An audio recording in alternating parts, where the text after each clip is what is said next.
লম্বা এবং মোটা করার স্থায়ী পদ্ধতি সম্পর্কে আজকের ভিডিওর মাধ্যমে জানবেন কোন পদ্ধতিগুলো অবলম্বন করলে পুরুষ লিঙ্গ লম্বা এবং মোটা করা সম্ভব হয়ে থাকে, আসলে এটা সম্ভব কিনা এবং এই ক্ষেত্রে কোন কোন সতর্কতা অবলম্বন করতে হয়। ভিডিও শেষে সম্পূর্ণ বিষয় সম্পর্কে জানতে পারবেন, শেষ পর্যন্ত সাথেই থাকুন।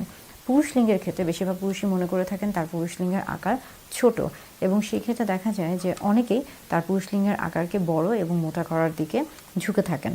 সেক্ষেত্রে একটা জিনিস মাথায় রাখতে হবে যে স্বাভাবিক অবস্থায় পুরুষ লিঙ্গের আকার আকৃতি মূলত বলা হয়ে থাকে যে 2.5 থেকে 3.5 ইঞ্চি পর্যন্ত স্বাভাবিক অবস্থায় এটা স্বাভাবিক একটি বিষয়, এবং উত্তেজিত অবস্থায় এটা 3.5 থেকে 5.5 ইঞ্চি পর্যন্ত হতে পারে, এবং অনেক ক্ষেত্রে এটা কিন্তু পরিবর্তনশীল হতে পারে।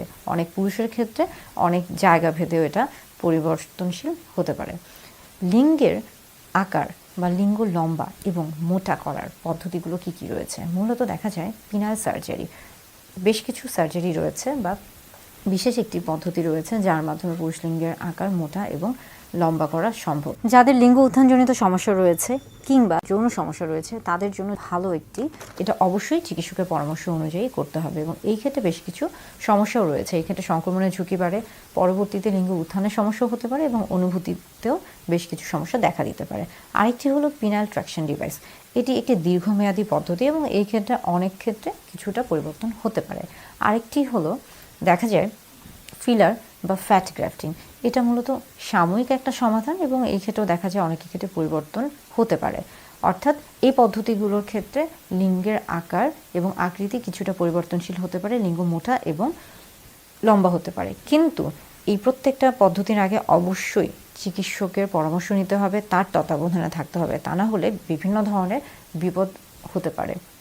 একটা ভুল ধারণা রয়েছে, অনেকে মনে করে থাকেন পুরুষ লিঙ্গের আকার বড় মানেই তার মধ্যে পুরুষত্ব বেশি, তিনি পরবর্তীতে সেক্স বেশি উপভোগ করতে পারবেন এবং পরবর্তীতে তার বাচ্চা গ্রহণ করা সহজ হয়ে থাকবে, বাচ্চা পুষ্টি পাবে। এরকম বেশ কিছু ভুল ধারণা রয়েছে। আসলে পুরুষ লিঙ্গের আকারের সাথে এইগুলোর কোনো সম্পর্ক নেই।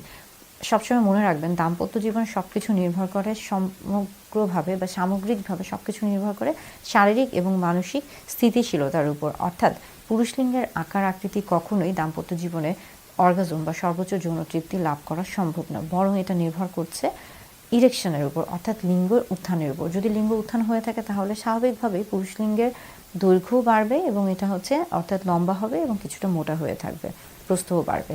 সেই ক্ষেত্রে ইরেকশন কোন কোন দিকে খেয়াল করলে ভালো হয়ে থাকবে সেই দিকে খেয়াল রাখতে হবে।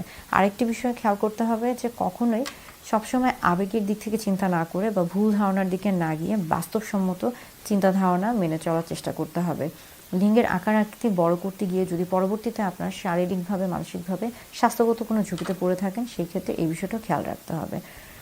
দুজন মানুষ অর্থাৎ স্বামী স্ত্রী উভয়ের মাঝে দাম্পত্য জীবনে অর্গাজমের ক্ষেত্রে সর্বোচ্চ যৌন তৃপ্তির ক্ষেত্রে লিঙ্গের আকার আকৃতির তেমন কোনো ভূমিকা নেই, বরং যদি আপনাদের মাঝে ভালো একটা পারস্পরিক সম্পর্ক থাকে তাহলেই আপনারা সুন্দর দাম্পত্য জীবনকে উপভোগ করতে পারবেন। তাই স্বাস্থ্যকর যৌন জীবনের জন্য এবং সুন্দর যৌন জীবনের জন্য অবশ্যই জীবনযাত্রার মান উন্নয়ন প্রয়োজন। যে বিষয়গুলো আপনার লিঙ্গের উত্থানের ক্ষেত্রে সমস্যা তৈরি করে থাকে সেই বিষয়গুলো